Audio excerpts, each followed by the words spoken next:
Hello students, welcome to constant exam GK. क्या आप भी आरआरबी ग्रुप डी एग्ज़ाम की तैयारी कर रहे हैं तो ये वीडियो आपके लिए काफ़ी इंपॉर्टेंट होगा। फिजिक्स का चैप्टर है ऊर्जा के स्रोत यानी सोर्स ऑफ एनर्जी। इससे रिलेटेड जितने भी इंपॉर्टेंट एमसीक्यूज़ बन सकते हैं उन सभी को मैंने इस वीडियो में कवर किया है। वीडियो एंड तक देखिएगा। अगर वीडियो से आपको थोड़ी भी हेल्प मिलेगी तो वीडियो पर अगर आप नए हैं तो आप हमारे चैनल को ज़रूर सब्सक्राइब करिएगा। तो सारे क्वेश्चन जो हैं हिंदी और इंग्लिश दोनों ही मीडियम से आपके लिए लाए गए हैं, तो ये आपके लिए सूटेबल भी होगा और एग्ज़ाम पॉइंट ऑफ व्यू से इम्पॉर्टेंट भी है। तो चलिए बिना टाइम वेस्ट किए वीडियो करते हैं स्टार्ट। पहला क्वेश्चन है, निम्न में से कौन पारंपरिक ऊर्जा स्रोत है? ऑप्शन सी कोयला। कोयला एक फॉसिल फ्यूल है। ये लाखों वर्षों में बनता है। ज़मीन के भीतर लाखों वर्षों से जमा हुआ दबते दबते ये कोयला बन जाता है, जो कि जीवाश्म यानी पौधों और जितने बड़े बड़े पौधे थे वो सब एक टाइम पर दबे हुए थे और वही कोयला का रूप ले लेते हैं। तो यही है फॉसिल फ्यूल, इसलिए इसे कन्वेंशनल सोर्स भी कहा जाता है। रेलवे में रिन्यूएबल वर्सेस नॉन रिन्यूएबल पर सवाल ज़रूर आते हैं। काफ़ी इम्पॉर्टेंट क्वेश्चन है और ये चैप्टर ही आपके लिए इम्पॉर्टेंट है। देखिए अगला क्वेश्चन है, कौन सा ईंधन सबसे अधिक वायु प्रदूषण करता है? ऑप्शन ए कोयला। कोयला जलाने पर कार्बन डाइऑक्साइड, सल्फर डाइऑक्साइड और अन्य हानिकारक गैसें निकलती हैं। इससे ग्रीन हाउस इफ़ेक्ट और एसिड रेन जैसी बातें होती हैं, इसलिए ये पर्यावरण के लिए नुकसानदायक है। पेट्रोलियम किसका उदाहरण है? Right answer option B non renewable source. Petroleum सीमित मात्रा में उपलब्ध है और दोबारा जल्दी नहीं बन सकता है, इसलिए यह नॉन रिन्यूएबल सोर्स कहलाता है। ग्रीन हाउस प्रभाव में मुख्य योगदान किस गैस का है? ऑप्शन सी कार्बन डाइऑक्साइड का। कार्बन डाइऑक्साइड वातावरण में गर्मी को रोकती है और फॉसिल फ्यूल के जलने से इसकी मात्रा बढ़ती है और ग्लोबल वार्मिंग की समस्या बढ़ती है। ताप विद्युत संयंत्र मुख्यतः किसका उपयोग करता है? कोयला का। थर्मल पावर प्लांट में कोयला जलाकर पानी को भाप में बदला जाता है और भाप टरबाइन घुमाती है जिससे बिजली बनती है। ताप विद्युत संयंत्र की दक्षता कैसे होती है? लो। जी हाँ, थर्मल पावर प्लांट्स में काफ़ी ऊर्जा हीट के रूप में नष्ट हो जाती है, इसलिए इसकी इफ़िशियंसी कम होती है। जल विद्युत ऊर्जा का स्रोत है। अब राइट आंसर होगा ऑप्शन ए रिन्यूएबल सोर्स का एक स्रोत है। हाइड्रो पावर बहते हुए पानी से प्राप्त होती है। पानी का चक्र लगातार चलता रहता है, इसलिए ये रिन्यूएबल सोर्स है। नेक्स्ट क्वेश्चन, जल विद्युत संयंत्र में बिजली कैसे उत्पन्न होती है? रोटेटिंग टरबाइन से। जब भी बांध में स्टोर्ड वाटर को टरबाइन में घुमाया जाता है तो टरबाइन जनरेटर चलाता है, जिससे कि इलेक्ट्रिकल एनर्जी बनती है। पवन ऊर्जा किससे प्राप्त होती है? Moving air. जी हाँ, चलती हुई हवा में काइनेटिक एनर्जी होती है और विंड मिल इस ऊर्जा को इलेक्ट्रिसिटी में बदल देती है। विंड मिल चलाने के लिए न्यूनतम हवा की गति कितनी होनी चाहिए? Right answer option C 15 kilometre प्रति घंटा।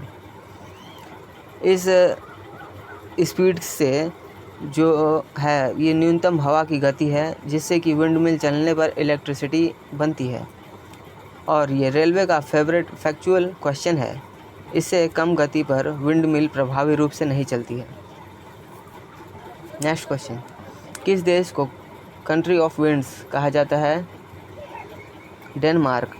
डेनमार्क पवन ऊर्जा के उपयोग में विश्व के अग्रणी देशों में से आता है और यह अक्सर रेलवे एग्ज़ाम में पूछा जाता है, नोट कर लीजिएगा। सारे इंपॉर्टेंट क्वेश्चन हैं, तो जितने भी क्वेश्चंस के साथ मैं आपको फैक्ट्स बताता चल रहा हूँ वहाँ से 2 से 3 क्वेश्चन एक्स्ट्रा भी बन रहे हैं, तो आप इसको नोट्स बनाते हुए ज़रूर चलिएगा। जल विद्युत की एक हानि क्या है?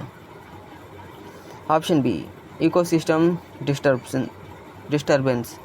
बांध बनने से आसपास का इकोसिस्टम प्रभावित होता है। कई बार लोगों का पुनर्वास भी करना पड़ता है। बायोगैस में मुख्य रूप से कौन सी गैस होती है? ऑप्शन सी मीथेन गैस होती है। और ये कितनी होती है? तो लगभग 75% तक होती है और यह आसानी से जलती है और ऊर्जा प्रदान करती है। मीथेन का रासायनिक सूत्र क्या है? तो CH4 इसे कहा जाता है रासायनिक नाम। नेक्स्ट क्वेश्चन, मीथेन का रासायनिक सूत्र अभी मैंने आपको बताया है। Right answer option B CH4। Methane biogas का मुख्य घटक है और ये रंगहीन होता है और ज्वलनशील गैस है। सौर सेल मुख्यतः किससे बने होते हैं? ऑप्शन सी सिलिकॉन से। सौर सेल जो होते हैं ये सेमीकंडक्टर, सिलिकॉन एक सेमीकंडक्टर होता है। सोलर सेल सूर्य के प्रकाश को सीधे विद्युत ऊर्जा में बदलते हैं। सिलिकॉन क्या है? ये सेमीकंडक्टर है।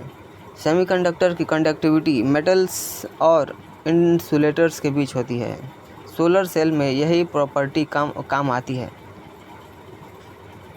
बायोगैस संयंत्र में क्या उपयोग किया जाता है?